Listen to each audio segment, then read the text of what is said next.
LA Lakers. What's your one thing to watch for this team? How well DeAndre Ayton's going to play for them. If he's good, solves the center issue. Does he though? I If sent he's you good, if he's I mean you have a bet that he's going to average over 15 points a game. So I can't wait to see you in absolutely. person in 2 weeks and go ahead and collect on that after you see the first game of the season. I sent you a tweet yesterday and it was very simple. DeAndre Ayton was asked, how has it been working with LeBron James and Luka Doncic? They've had a few weeks of training camp, several practices, a couple preseason games that they have not played in, but they've been able to, practice together. DeAndre Ayton responded with 2 words, I haven't. That's what kind of mentality that DeAndre Ayton brings to the Lakers. It's not, it's LeBron and Luka's. Like, I haven't worked with them, even though I haven't asked. This is the last chance for my career, and I haven't asked. I haven't been the first one in the gym so I can work with them. Because I'm sure if he asked Luka and LeBron, hey, can we come to the gym early and get some work in? They would say yes, absolutely, DA. But he doesn't want that. And I don't know if he's going to be any type of solution for this team. And he was not a solution for the Portland Trailblazers, and that's why they quit on him. So it's quite simple. My one thing to watch is, will their bench be enough? Here's their first 5 guys off the bench. Gabe Vincent, Marcus Smart, Jake LaRavia, Jared Vanderbilt, and Jackson Hayes. Vincent, Smart, LaRavia, Vanderbilt, and Hayes. If that's your first 5 off the bench, that's a problem. That's why I don't have them winning 50 games. I have them winning 49 and 33. Over under on FanDuel's 49 and a half. I'm taking the under on that. How do you feel? This is a team that I'm kind of getting lower on as the season is nearing. Interesting. So I'm gonna go under on that. I'm gonna go under. I Are think you ready to come to the underside on DeAndre Ayton points? no. I think he'll get that Why do you feel so confidently in that? because he's an empty stats player. Okay. The Golden State Warriors. This was their offseason overview. They re-signed Jonathan Kuminga, DeAnthony Melton, and Gary Payton. They added Seth Curry, Al Horford, and they said goodbye to Kevon Looney as he departed in free agency to the Pelicans. What's your number one thing to watch for the Warriors? If they can stay healthy, that's it. Because I think that the depth behind them is thin. But as long as Jimmy, Curry, and Draymond are on the court, I think they're going to win a lot of games, and they could be one of the top teams in the West. But the depth behind that is really scary.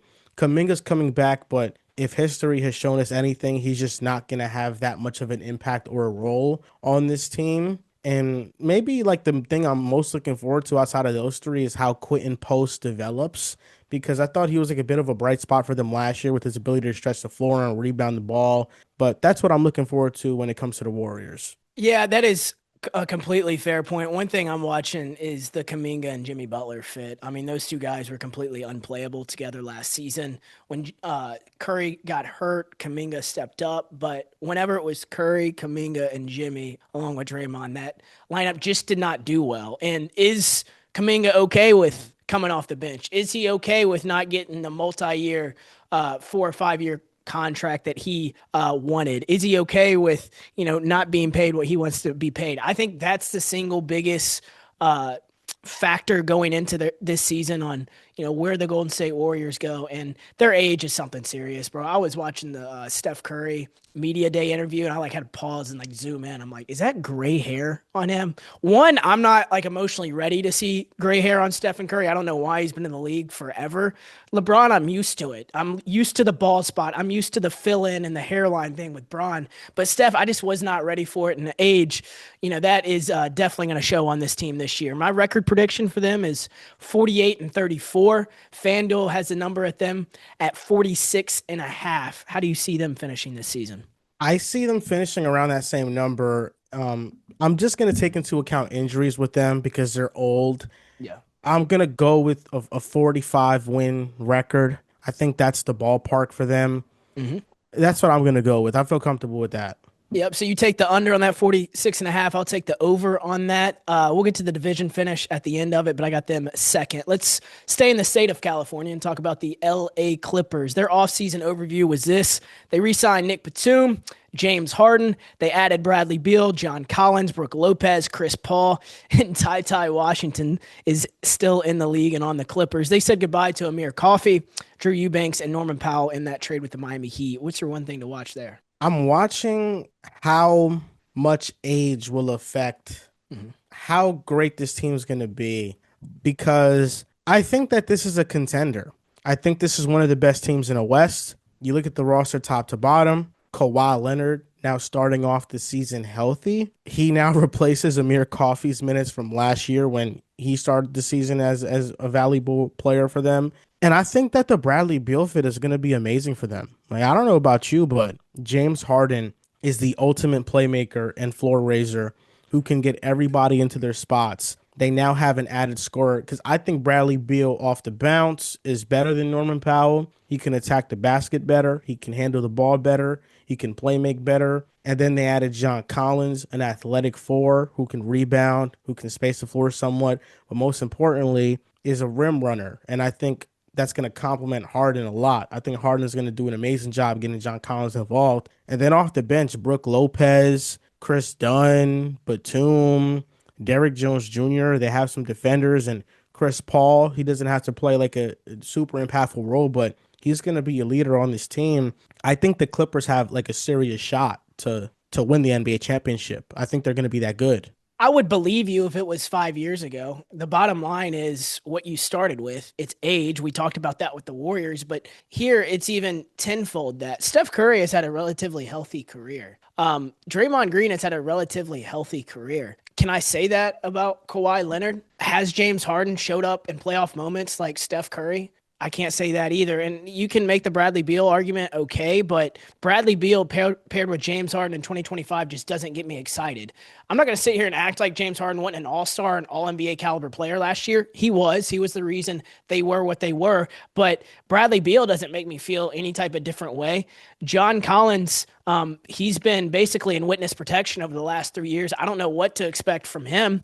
My one thing to watch for them doesn't even have to do with their new players, their current players, their age, or injuries. It has to do with how does Kawhi handle the noise. We know he's going to be quiet about it with the media, but I'm talking about on the court. How does he handle this, all this noise around him? Because if there's one thing about journalism, it's not going to stop, and all these investigations are not going to stop. The NBA's may, but the outside journalist is not. I don't think the questions will just all of a sudden be halted from getting asked. It is going to be an 82 game questioning of how this happened, why this happened, and not to mention all the things that are going to be said on a night-to-night basis from fans. That's what separates the NBA from the NFL. The NBA, you see a lot of viral videos of fans talking to players or players talking to fans because they're so close together. An NBA court is a lot smaller than an NFL field, and you can hear and you're right next to each other. So I think that could take a toll over the course of a season. Kawhi has never been a guy to feel any type of pressure from the media, clearly, with all of his injuries and how he's handled that. But this is a different type of pressure. This is a questioning of fairness, and this is a questioning of, did you do something you were not supposed to do? And the most likely answer is yes, and I want to see how he handles that on the basketball court. I don't think it's going to affect Kawhi Leonard at all. I felt like he was nonchalant about it and didn't care about it when he was asked about it. Maybe there's going to be some more groundbreaking news that comes out as the season progresses.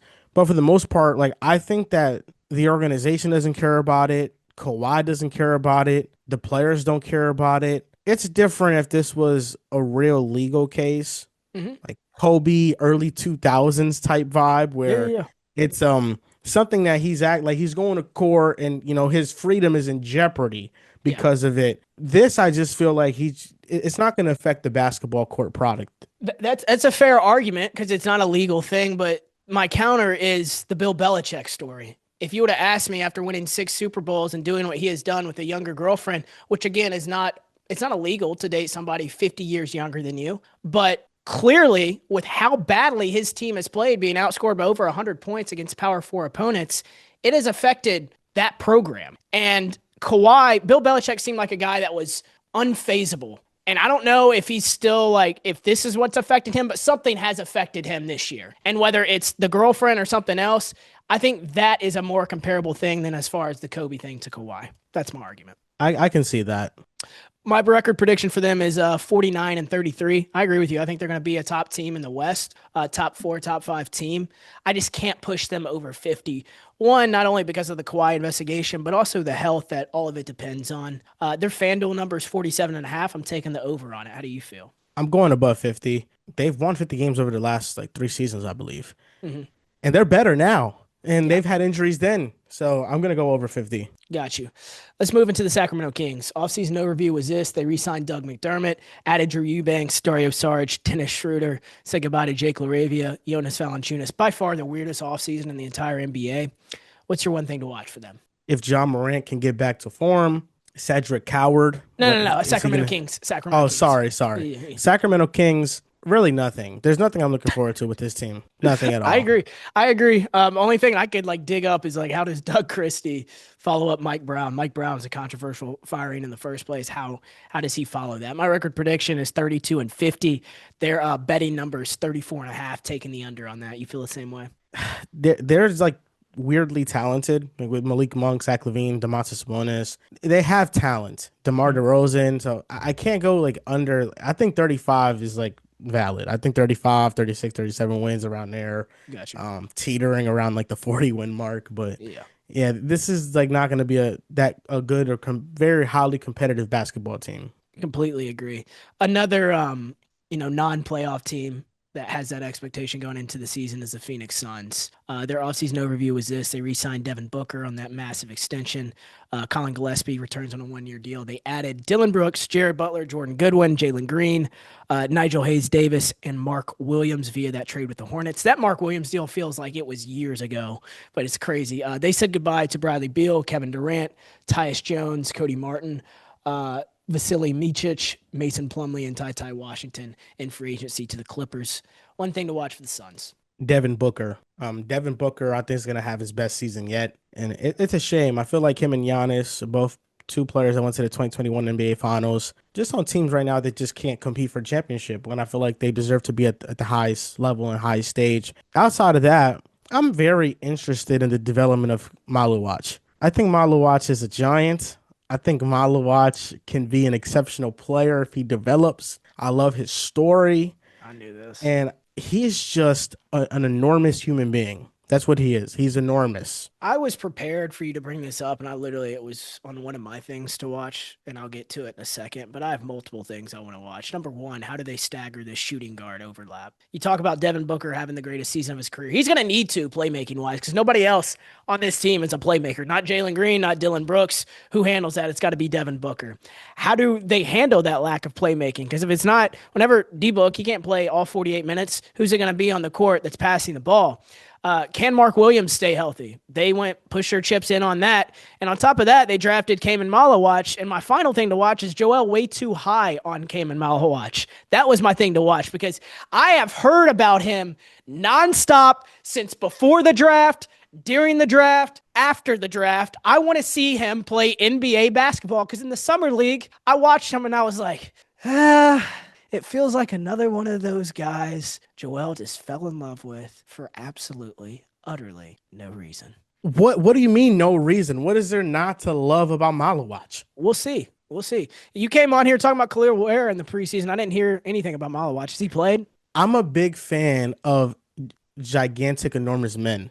And Pause. Khalil Ware Pause. is that. He's not thick, but he's slender. He's slender and he can shoot the ball. He can handle. But Malawach, he's big. He's thick. He's long. He covers ground. He's not developed just yet, but the rim protection is going to be valuable. His rebounding could use a boost because he's not the most physical player. I think he has, weirdly enough, like touch, a good form to where he can develop that shot. Bet you would touch him. I just think he's gonna be an awesome player. It might not be this year, but I'm looking forward to seeing what he can contribute in year one. Put your money where your mouth is. I got him 33-49, taking the over on 31.5, but it's not saying much. You feel the same way? Yeah, I feel the same way. I think they're gonna be a bad team, but weirdly enough, I think that Dylan Brooks makes a big difference on this team. There's something about Dylan Brooks' attitude. Wherever he goes, he wins. He turned around the culture in Memphis. He was a big reason for that. He turned around the culture in Houston. He was a big reason for that. The dancing and the pregame. I mean, come on now. It's Dylan Brooks. initiated. Yeah, but And that was the reason they got their ass beat by the Lakers in the playoffs. I mean, well, I don't know if it was just him. I mean, Bane didn't play super well. Ja didn't play super well. Jaren didn't play super Dylan Brooks well. shot 11% from three in the series, Yeah, 28% from the field. everybody Memphis has bad fans have nights. talked about if we got the Rockets version of Dylan Brooks, 8 shot Dylan Brooks is a great role player, one of the best in the NBA. We didn't get that version. We got 19 shot version of Dylan Brooks, which is not a good player and can lose you series and did lose them series, in fact, to the Warriors and the Lakers. If you get 8 shot Dylan Brooks, he's great. And Houston, that was a great fit for him. He's going right back to his old ways in Memphis. That is what he's going to be in Phoenix. And he was quoted his second year in the NBA.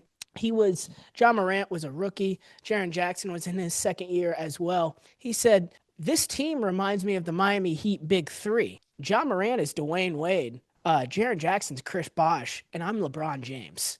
That's what kind of delusion we're talking about with Dylan Brooks. And I swear to God, that's a real quote. And that is what he has said. And that's what he's going to turn back into in Phoenix. I think that's a good thing for Phoenix. They need delusional confidence. And Not that I delusional. think that, Dylan Brooks, he brings a new attitude to Phoenix where last year Phoenix was lethargic. They actually didn't have players that cared. That was the problem with them. Is that they had players that just went out there. Bradley Beal didn't give Who else two didn't care? two Fs. Kevin Durant, I think, Kevin Durant is like a contracting hire. He's just gonna go get buckets. That's what he's gonna do. Dylan Brooks is gonna bring an attitude to Phoenix that I feel like they need. He's gonna bring passion to Phoenix, and I think he's a good vet. I mean, there's no question that he was a good leader for the Grizzlies. He was a good leader for the Rockets. He was not And a I good think leader. the Suns, he's going to be a good leader for them too. He started with all the LeBron James commentary. This is your version of good leadership. He Yes. started that LeBron James, I poke bears, blah, blah, blah. LeBron drops 20 and 20 on his head, quite literally, because he guarded him the whole game. Once they lose the series, Dylan does not go to the media. Before, he's doing the Stone Cold Steve Austin, got the outfit on, talking to the media, poke bears, and then did not show up afterwards. There is no leadership when it comes to Dylan Brooks.